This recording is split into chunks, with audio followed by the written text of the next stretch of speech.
back, some members of the uMkhonto Sizwe Military Veterans Association, which was dissolved by the ANC, have threatened the party with further legal action. They are now demanding that last month's Unity Conference of Veterans, which was held in East London, be nullified. For more on this, we're joined by political analyst Omry Makgoale.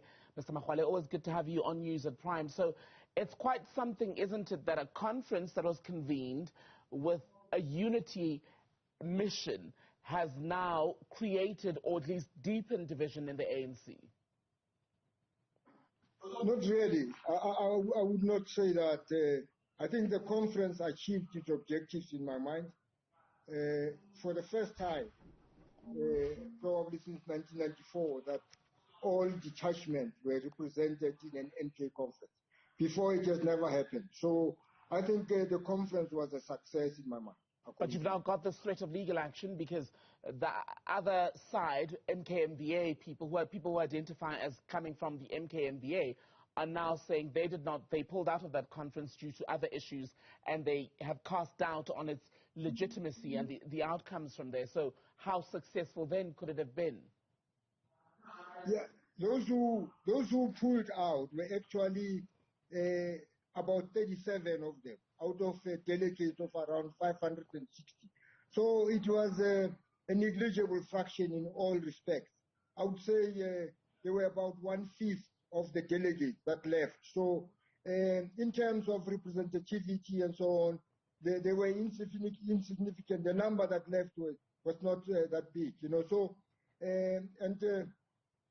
I think they left because the conference was not an elective conference.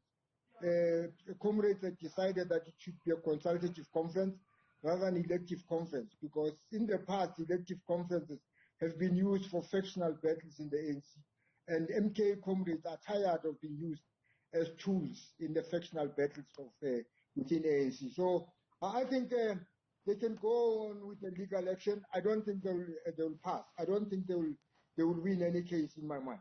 So even if the group does go to court and fails, how certain can you and the other veterans be that there'll be no other implications for the broader ANC, especially in the conference here, coming from the unhappiness of what happened in the Eastern Cape recently?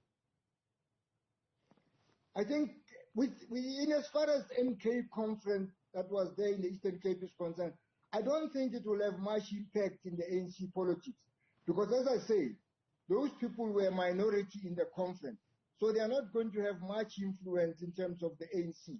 And majority of MK comrades were represented in the conference throughout, and all detachments were represented in that conference throughout.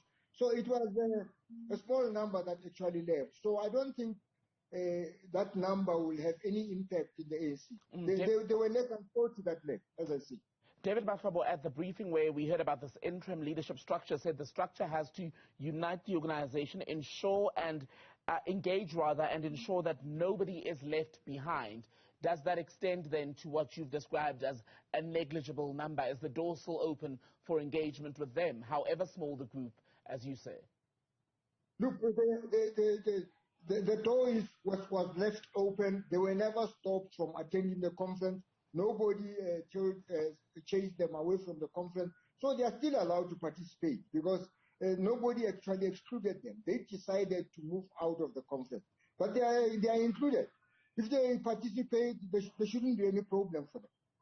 They can participate anytime in the activities of MK, because it's every MK soldier's dream to be there, you know. So they are included.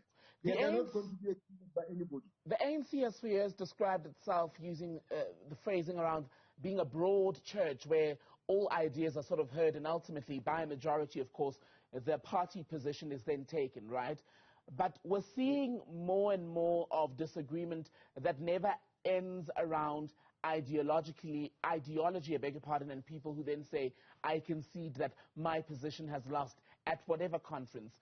What does that mean for the future of the party if at every level we see the sort of ugly turn to any kind of disagreement?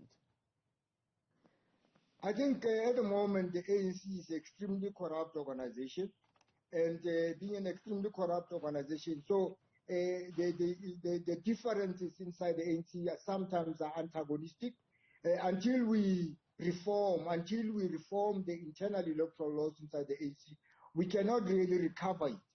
But this MK conference really has got, has added value, has added positive value to this, because majority of MK comrades are for renewal of ANC that were in the conference in East London. So I think the conference in Eastern Cape actually adds more value, gives more hope to the ANC than the other previous conferences. So at the moment, the crisis inside the ANC are as a result of corruption inside the ANC. That is not necessarily related to the conference in the Eastern Cape. Omry Makgoale, good to have your time as always. Thank you, sir.